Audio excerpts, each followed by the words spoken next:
Ezrat Hashem, là on va voir une explication sur la paracha de la semaine.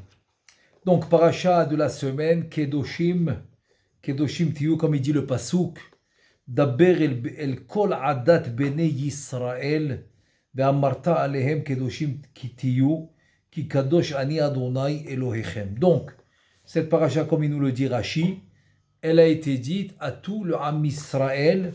Ils ont réuni, ça s'appelle Hakel. Hakel, c'est la réunion de tout le peuple. Alors, les hommes, les femmes, les enfants, etc., ça s'est fait d'une manière extraordinaire. Et c'est pour ça que cette mitzvah, elle est vraiment spéciale. Comme il dit le Zohar Kadosh aussi, quand les Chachamim arrivaient à cette paracha, ils étaient contents. Parce qu'il y a plus de 50 mitzvot dans cette paracha. Donc, très spécial. La question pourquoi ? Qu'est-ce qu'il y a de spécial dans cette paracha de Kedoshim ou dans cette horde quand Akadosh Baruch Hu nous ordonne d'être Kadosh? Qu'est-ce qu'il y a de spécial là-dedans? Et là, peut-être à travers ce qui demande la question qui demande Rabbeinu Yosef Chaim alav Shalom, qui a écrit le livre le Ben Ish Chai, il pose la question dans son livre Od Yosef Chai dans les Drushim. Il pose la question suivante. Pourquoi Kadosh Baruch Hu, il nous ordonne à nous d'être Kadosh? Tu te dis, attends, mais tu as les Malachim, a priori, tu as les Malachim qui sont encore plus Kadosh que nous.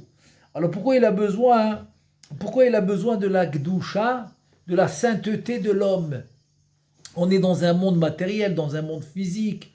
Et si il cherche des hommes saints, Kadosh, qui sont, on va dire, comme des anges, ben il a déjà les malachim, il a les anges, qui a priori, sont encore plus kadosh que les hommes. Alors il nous répond, c'est le contraire. Qu'est-ce qui est le contraire? Qu'en fait, le malach, l'ange, il est complètement spirituel. De la façon qu'il a été créé, c'est comme ça qu'il va être. Et c'est comme ça qu'il va servir son créateur. Il ne va pas bouger. Il va rester exactement au niveau où il a été créé. Ça c'est l'essence du malach, de l'ange. Donc si c'est ainsi, alors c'est-à-dire qu'il est c'est-à-dire que si c'est ainsi, il est kadosh d'une manière naturelle. D'une manière naturelle, il est kadosh. Alors que l'homme, il a un corps qui est matériel, qui est physique. Et donc, le niveau pour l'homme d'être Kadosh est 10 fois plus. Parce qu'il va faire un effort. Il va faire un effort pour combattre la matière, pour combattre le Yetzer Hara, pour combattre le physique, pour combattre le monde dans lequel il est, alors qu'il veut atteindre des niveaux spirituels et qu'on est dans un monde complètement matériel. Comme il dit le Harizal, il dit qu'une action aujourd'hui peut te donner le niveau d'un Tana, d'un Amora. Tellement c'est extraordinaire que tu arrives à faire des actions et tu arrives à combattre ton Yetzer Hara, même dans une génération comme la nôtre, qu'une génération compliquée, difficile, que des Amoraïm y priaient pour ne pas être dans notre génération, tellement c'est difficile de combattre le Yetzer Hara, tellement il est à la portée de l'homme aujourd'hui, beaucoup plus que dans les générations précédentes. Et donc, quand tu réussis finalement à le combattre, il dit le Harizal, tu peux atteindre un niveau de Tana, un niveau d'Amora, un niveau vraiment exceptionnel. Pourquoi? Parce que tu as réussi, malgré toutes les épreuves, tu as réussi à combattre ton Yetzer Hara. Et il te dit le Ben Ish Chai, c'est aussi ce que Akadosh Baruch Hu, il dit au Am Israël dans Matan Torah. Qu'est-ce qu'il dit Akadosh Baruch Hu à Am Israël dans Matan Torah? Ve'atem tiyu li mamlechet kohanim ve'goy kadosh. Voilà encore une fois que pendant Matan Torah, Akadosh Baruch Hu, il ordonne au Am Israël encore la mitzvah de kadosh. Tiyu li mamlechet kohanim ve'goy kadosh. Goy, c'est un peuple kadosh. Alors, qui omnam yesh la Kadosh Baruch Hu gvar et amalchim, c'est vrai. C'est vrai que Kadosh Baruch Hu, il a déjà les malachim, il a déjà les anges. Mais alors, qu'est-ce qu'il veut? Mais il veut pas la Gdusha naturelle, comme il a été créé. L'ange, il a été créé naturellement Kadosh, naturellement saint. Donc, c'est pas ça qu'il cherche.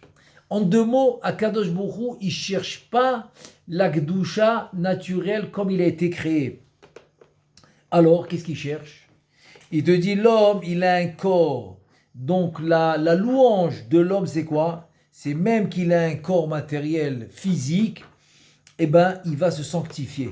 Il va sanctifier le corps, il va combattre son Yetzer Hara, et c'est comme ça. Et c'est comme ça qu'il va devenir Kadosh. Ça veut dire que à Kadosh Baruch Hu, en deux mots, qu'est-ce qu'il te demande? Il veut une Gdusha, une sainteté surnaturelle. Il ne veut pas une naturelle comme il a été créé, comme l'ange. Non, il veut surnaturel. Il veut que tu arrives à le découvrir. Il veut que tu arrives à le découvrir dans le monde où tu es, même qu'il est a priori complètement caché. Il est complètement caché, comme Arizal dit, que le monde a Asiya ou Bora, la majorité mauvais. Donc tu es dans un monde de Asiya Tartona, Tartita Asiya, donc c'est un monde qui est majorité mauvais. Et là on te demande d'être Kadosh. Et là maintenant le Ben Ishra il va nous ramener un machal. Un machal, à quoi ça ressemble? Il te dit c'est un homme qui vient dans un magasin, et il voit là-bas une forme d'oiseau, mais qui est fait en pierre. Et il demande combien. Il a aimé cet oiseau, il veut l'acheter. Il demande combien il coûte. Donc le marchand il lui dit ça coûte par exemple, on va dire, je sais pas moi, $100. Et l'homme il est étonné, il dit je comprends pas. Un vrai oiseau il coûte moins cher. Pourquoi maintenant toi tu me vends un oiseau en pierre tellement cher? Il lui répond le marchand, il lui dit mais écoute c'est facile. Il lui dit mais l'oiseau normal il est naturel, il y en a plein dans le monde. Tu peux attraper un oiseau, il est à toi, donc c'est pour ça qu'il est pas cher. Il y en a plein. Mais par contre cet oiseau a été fait par un homme, il a été conçu, il a travaillé là-dessus. Donc sa valeur est beaucoup plus forte. Donc quelque chose qu'il a peiné, que l'homme a peiné pour le faire, alors c'est sûr que la valeur va augmenter. Et donc ça va être beaucoup plus, il y aura beaucoup plus de valeur dans l'effort, par l'effort que l'homme il a mis pour construire cet oiseau en pierre. Il te dit, c'est la même chose avec les anges. Que quoi? C'est ça c'est le machal. C'est quoi le nimshal? Que les anges, ils sont kadosh, ils sont spirituels, ils sont saints, parce que c'est comme ça qu'ils ont été créés. Donc il n'y a pas de nouveauté, il n'y a pas de chidouche.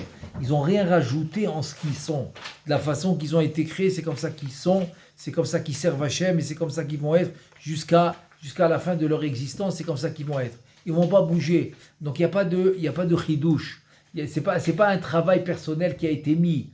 Il te dit par contre l'homme qui a un corps gashmi, c'est-à-dire un corps qui est matériel, alors non, lui il va travailler pour ça, il va changer sa nature, il va arriver à travailler sur lui pour combattre son Yetzer Hara. Il va le combattre finalement.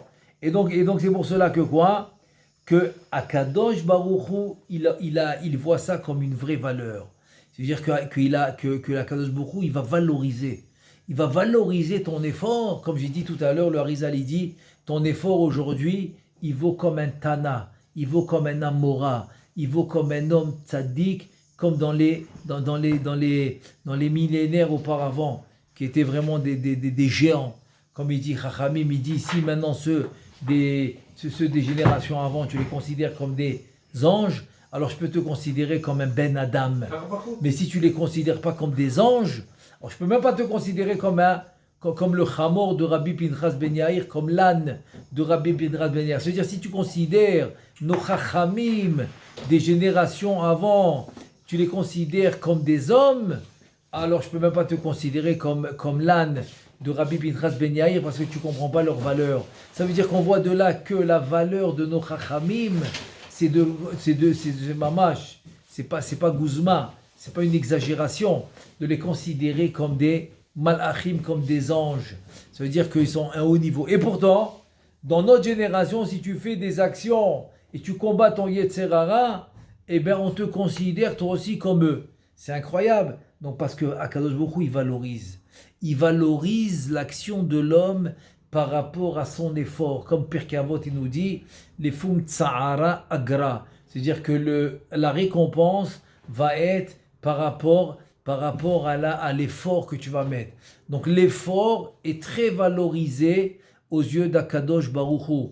Et c'est là que vient maintenant. C'est là maintenant qu'il vient le Ben Ishraï, Rabbeinu Yosef Chaim, dans son livre Od Yosef Chaim, qui va nous expliquer maintenant la mitzvah.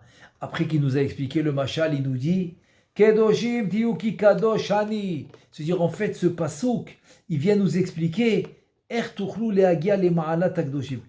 Comment tu peux arriver au niveau à t'appeler kadosh, à t'appeler saint, quelqu'un qui est élevé de toute créature.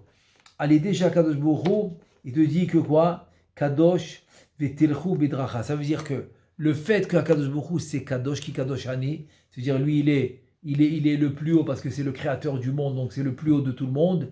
Et comme lui, il est déjà dans la sainteté complète, si tu vas dans ses voies, tu vas suivre ses instructions à travers la Torah et les mitzvot, donc tu vas acquérir le niveau de la Kedusha. Donc finalement, ça veut dire quoi? Ça veut dire que finalement, quand tu vas combattre ton Yetzer Hara et que tu vas respecter la Torah et que tu vas accomplir les mitzvot, tu as atteint le niveau d'Akadosh Baruch Hu parce que tu vas te connecter. Tu vas te connecter avec Akadosh Baruch Hu grâce à la Torah. Donc ça veut dire que quoi? Ça veut dire que acquérir la Kedusha, c'est accomplir les mitzvot et d'étudier la Torah.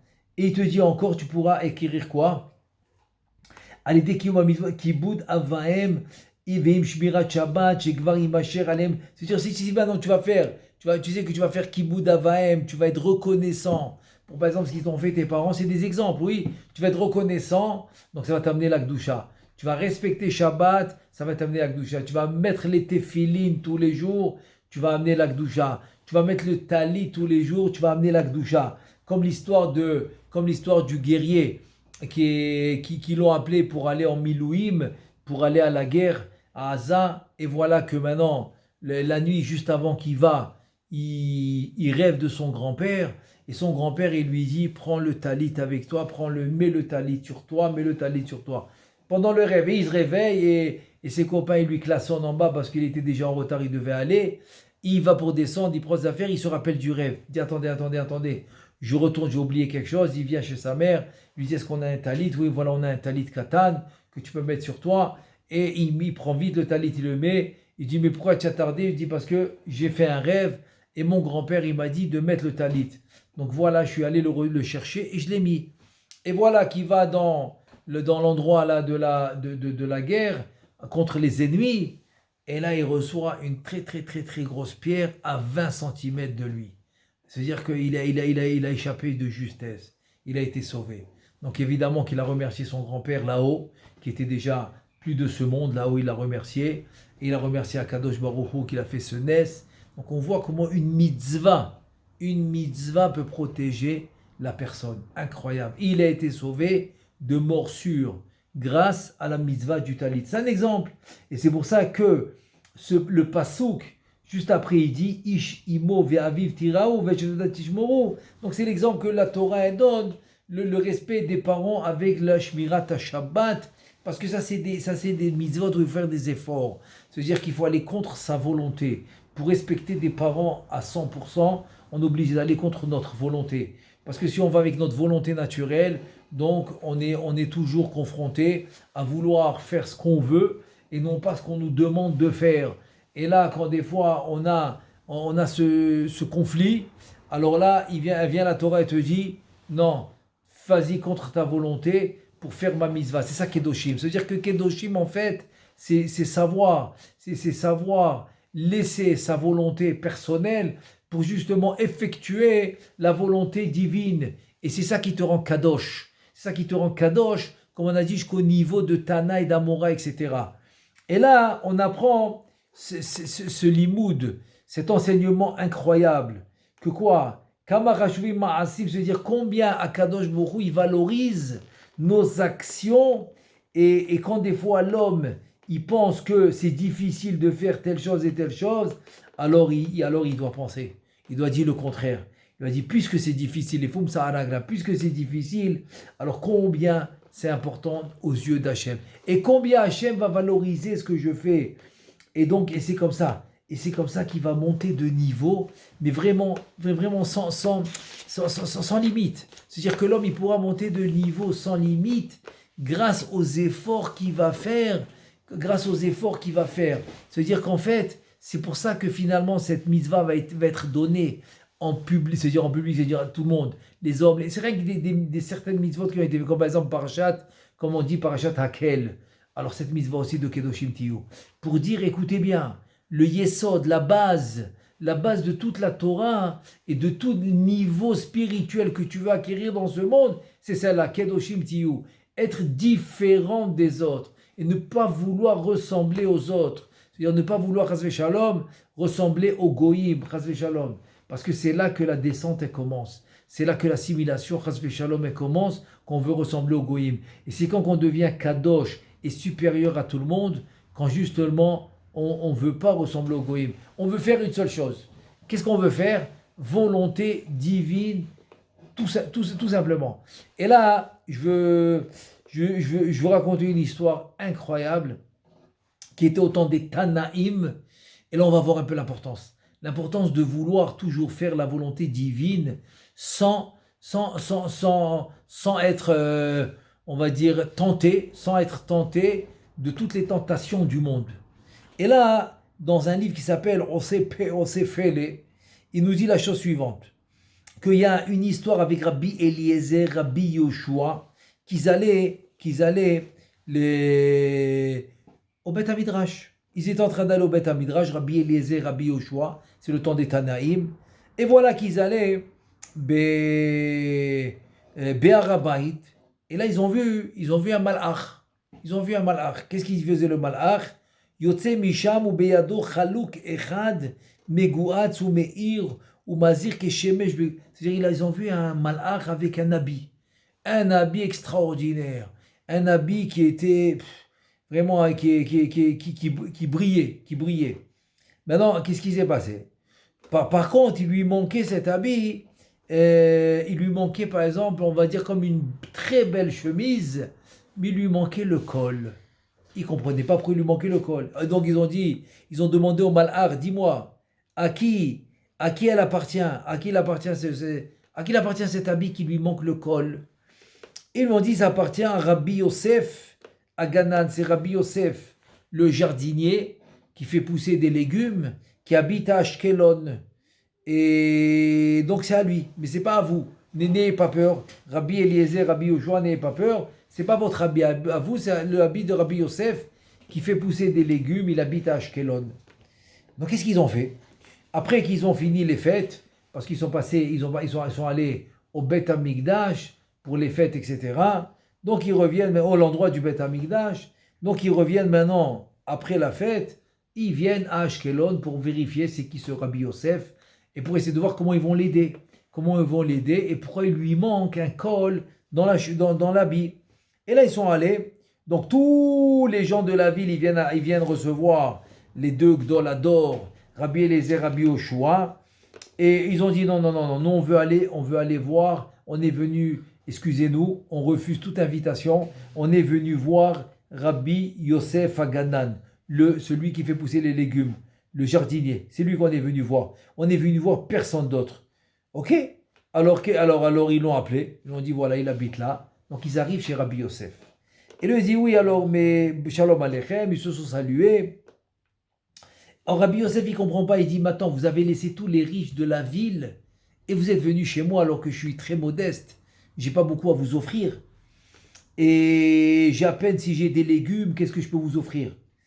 Et si maintenant j'avais, c'est sûr que si j'avais, je vous aurais donné, mais j'ai vraiment très peu à vous offrir. Alors je ne comprends pas que vous avez laissé tous les riches, vous êtes venus chez moi. Ils lui ont répondu, non, ça nous suffit. Ce que tu as, ton pain, on partage avec toi ce que tu as. Le pain, les légumes, il n'y a pas de problème, on partage, ça nous suffit. Et ça nous suffit. Et on préfère ça que d'aller chez les riches, que de manger de la viande, de la volaille, etc. Non, on préfère manger tes légumes avec du pain. On est bien avec toi. C'est chez toi qu'on veut être. Donc, ils ont fait le repas avec ce Rabbi Yosef. Et évidemment, ils ont fait les divrei Torah dans la table. Parce que le Pirkei Avot, dans le 3e chapitre, 3e Mishnah, Shlosha Shachlu al Shulchan, Echad ve'amru divrei, ils ont fait divrei Torah. Parce que sinon, Chas v'Shalom, c'est comme Avodah Zara. Donc, ils ont fait divrei Torah. Ils ont fait Birkat Amazon, etc. Et là, qu'est-ce qu'ils lui ont dit? Eh bien, sache une chose. On n'est pas venu vraiment pour manger. C'est faux. Alors, on est venu pour t'annoncer quelque chose. Que ta récompense dans le Olam Haba, elle est très élevée. Très élevée ta récompense dans le Olam Haba. Et on a besoin que tu nous racontes un peu ton ma'as, tes ma'asim. Raconte-nous un peu ce que tu fais. En fait, ils ont voulu essayer de soutirer de lui. Qu'est-ce qui ne va pas? Pourquoi il lui manque le col dans son chalouk? En fait, ce qu'ils ont vu, eux, avec le malach, c'est le chalouk des Rabbanan. C'est l'habit que l'homme y construit, spirituel, c'est l'habit spirituel de la Torah et des mitzvot qu'il fait dans ce monde. Donc, pourquoi ce Rabbi Yosef, il lui manquait, Kaviachol, il lui manquait le col? Donc, et il lui dit, non, mais alors lui, il répond, non, mais j'ai rien de spécial, vous les avez vus, mes ma'asim. J'ai une terre et je plante des légumes. Et voilà, ma parnassa à moi et à ma famille, elle vient de ces légumes. Et ils lui ont dit, mais avant, essaie de nous donner un peu du passé. Avant, qu'est-ce que tu faisais? Quand tu étais plus jeune, par exemple, qu'est-ce que tu faisais? Alors, il leur a dit, ben, j'étais très riche. Et mon père aussi, il m'a laissé beaucoup de fortune, il était très riche. Et j'ai tout perdu. J'ai tout perdu, toute la truc. Et les gens importants de la ville, ils m'ont rejeté parce que je suis devenu pauvre. Avant, j'étais riche, donc je faisais partie des gens importants de la ville. Et là, finalement, je suis tombé de mes biens, donc je suis devenu pauvre. Et là, ils m'ont rejeté. Et donc, je suis venu à Ashkelon. J'ai quitté ma ville parce que j'avais honte. Ils m'ont fait honte. Donc, ils m'ont repoussé. J'ai laissé ma ville natale et je suis venu à Ashkelon. Et là, j'ai acheté ce terrain que vous voyez avec ma maison et voilà, et c'est ce que je fais. C'est ce que je fais maintenant, je plante des légumes. C'est comme ça que j'arrive à avoir ma parnassa. Et tout ce que je gagne, la moitié je donne à la tzedaka pour les pauvres et le reste, l'autre moitié, c'est ma parnassa à moi, ma femme, mes enfants, et c'est tout ce que j'ai. J'ai rien d'autre. J'ai pas d'autre ma'asi. Ils lui ont dit, Rabbi Eliezer et Rabbi Yoshua, sache que quoi? Sache qu'on t'aime bien. Et que ta récompense dans l'Olam Haba, il est très très très très fort. Et voilà le ma'asé, ils lui ont raconté le rêve avec l'ange, ils lui ont raconté avec l'habit spirituel du malhar qui lui manquait le col. Et on est venu t'annoncer que tu dois rajouter des actions, tu dois rajouter quelque chose pour compléter ton chalouk, pour compléter ton habit spirituel. Donc, regarde ce que tu peux faire d'autre, regarde qu'est-ce que tu peux rajouter dans ta Avodat Hashem pour compléter ton habit spirituel. Donc, après qu'ils sont partis, lui, il a parlé avec sa femme. Et elle lui a dit, j'ai tout écouté. Qu'est-ce qu'ils t'ont dit? Alors rajoute de la tzedaka. Comme ça, on va compléter ton habit spirituel. Comme ça, sa femme, elle lui dit, c'était une grande tzadékette, elle lui dit, eh bien, rajoute de la tzedaka, et on va comme ça compléter ton habit. Et il lui a dit, Kedavar erad, Abu Arod, j'ai pas. Qu'est-ce que je peux rajouter? Ce que je gagne, la moitié c'est pour les pauvres, l'autre moitié c'est pour nous. Je vais donner quoi? Elle lui a dit, sa femme, eh ben tu sais quoi? Moi je vais travailler. Comment tu vas travailler? Ben je vais aller travailler chez telle personne, elle est riche, elle a besoin d'aide, je vais lui travailler son champ, etc. Alors vas-y, propose-moi un travail pour telle personne, et comme ça je vais aller faire de l'argent. Et je vais faire de l'argent et tu auras de l'argent à distribuer. Il lui a dit, non, j'accepte pas. Pourquoi tu vas aller travailler? et chez quelqu'un, etc. Moi, je ne veux pas faire ça. Elle lui a dit, non, je t'oblige parce que je veux que ton habit, il soit complet. C'est une grande, grande sadéquette. Donc, elle voulait compléter son habit spirituel, ce qu'on appelle Chalouka de Rabbanan. Donc, en tout cas, il n'a pas eu le choix. Et donc, et voilà qu'elle est partie travailler chez telle personne qui avait besoin d'une servante, qui avait besoin de travailler pour le champ, etc. Et voilà qu'elle est partie travailler chez lui. Maintenant, elle était une très, très, très, très belle femme, tzadékette. Et donc, cet homme, il a eu Yetzerara. Et donc, il a voulu la séduire. Mais Baruch Hashem, elle est restée solide. Elle faisait son travail et c'est tout. Elle faisait son travail, elle partait. Elle a même essayé, même son employé a essayé, mais rien du tout. Elle est restée ferme. Et là, comme il a vu qu'elle voulait rien savoir, donc il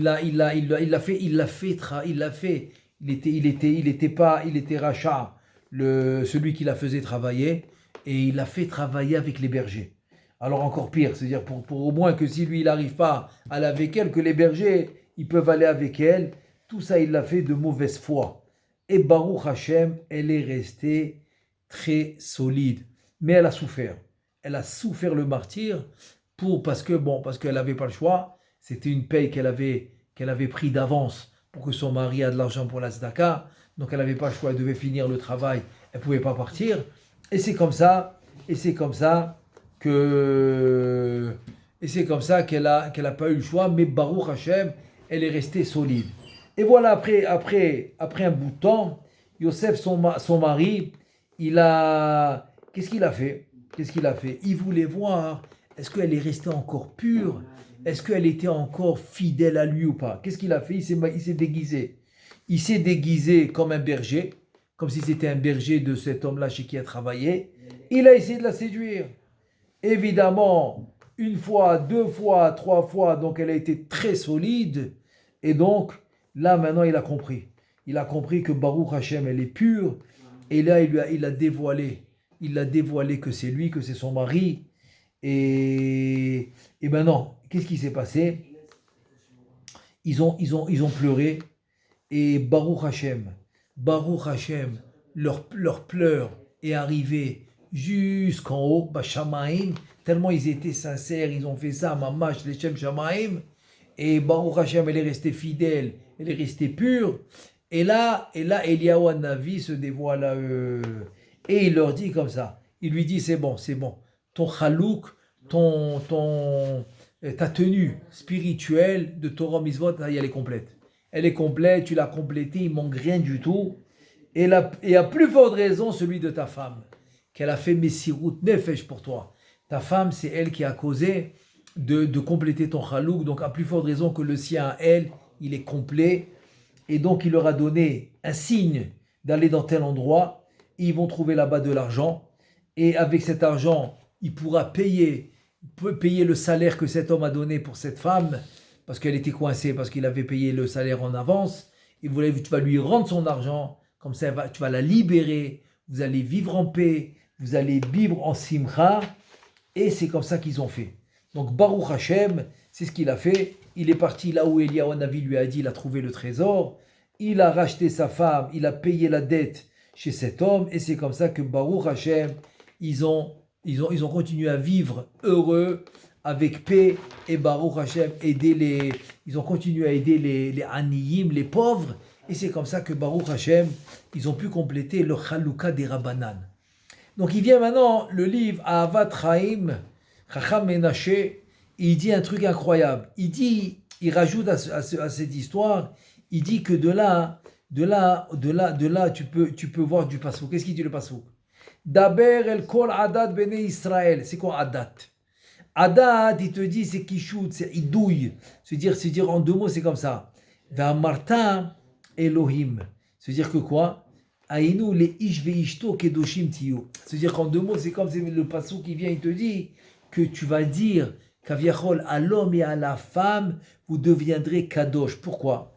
Parce que l'homme, il ne touche pas une autre femme, et la femme, elle ne touche pas un autre homme. Il reste fidèle. Il y a Kadosh Borou, il ordonne par exemple, comme le cas qu'on a vu maintenant, il a ordonné à Eliyahu Navi le fait qu'elle est restée fidèle et lui fidèle, etc. Ils sont restés saints, donc il ordonne à Eliyahu Navi d'aller les aider. C'est-à-dire, en deux mots, qu'est-ce que ça veut dire? Ça veut dire que finalement, ils ont dépassé le niveau du malhar, parce qu'ils sont allés contre la nature. Donc, le fait qu'ils vont aller contre la nature, ça va leur donner siata dishmaya plus que la nature. Plus que la nature. C'est pour ça que Kedoshim Tiyu s'appelle notre tricon. Quand tu joues avec les mots de Kedoshim Tiyu, tu obtiens Teler, Vetodia, Yosef, Aganan. C'est un jeu de mots pour dire Kikadosh Ani Hashem Elokechem. Et voilà. Et comme j'ai vu qu'ils sont restés dans leur sainteté, alors je leur ai fait un S. Et c'est ça qu'il a dit. Et c'est ça qu'il a dit Rabbi Pinchas Ben Yair dans la Braïta. Il a dit que la Zerizout, elle vient la Nekiyut, la des Tahara, Vetara, Mevili des Prichut. Et donc ça veut dire que quoi? Que finalement, à la fin, qu'est-ce qu'il dit? Ça vient l'idée Gdusha. C'est-à-dire que Nitkaimu Beyos. C'est-à-dire en deux mots. En deux mots, ça veut dire quoi? C'est-à-dire le fait qu'un homme, il est solide, il est fidèle à la Torah. Yom mitzvot, il est fidèle à Kadosh Baruch Hu. La même chose la femme qui est fidèle, donc l'homme et la femme ensemble, ils sont fidèles. Il te dit, ça te donne des niveaux incroyables. Comme ce Rabbi Yosef avec sa femme, qu'ils ont eu leur Chalouka des Rabbanan complet, qui brillait, tellement ils ont réussi. Donc finalement, c'est pour ça que cette mitzvah est importante. Pourquoi? Parce que finalement, le fait que tu vas tenir bon et que tu vas aller contre ta volonté personnelle pour faire la volonté d'Hachem, qui kedoshim tiyu ki kadosh ani, alors là, Be'ezrat Hachem, et ça va te donner le complément, l'habit spirituel que tu vas recevoir en haut. Mais c'est pas que ça. C'est qu'en fait, ça va te donner si'ata dishmaya, gilou Eliyahu, c'est-à-dire qu'il y aura une présence divine constante et de l'aide. Tu auras de l'aide du ciel. C'est-à-dire que le ciel va toujours t'aider. C'est une présence divine incroyable, constante, qui va toujours t'aider, qui va jamais te laisser tomber. Qui va jamais te laisser tomber, comme il dit David Ameler. David Ameler, il dit dans le Teilim 91, Asageveu ki ada shemi, yikraeni ve'eneu, je vais l'atteindre parce qu'il connaît mon nom. C'est-à-dire, comme il dit à David Ameler, Shiviti Hashem lenegdi tamid, Kimi mini bal emot. Ça veut dire que je vais être avec Shiviti Hashem, Hashem il est devant moi tout le temps. Et donc il te dit dans le Pasouk, dans le Pérec 91, vers la fin du Pérec, vers la fin du chapitre 91, à Sevegu qui ada Shemi.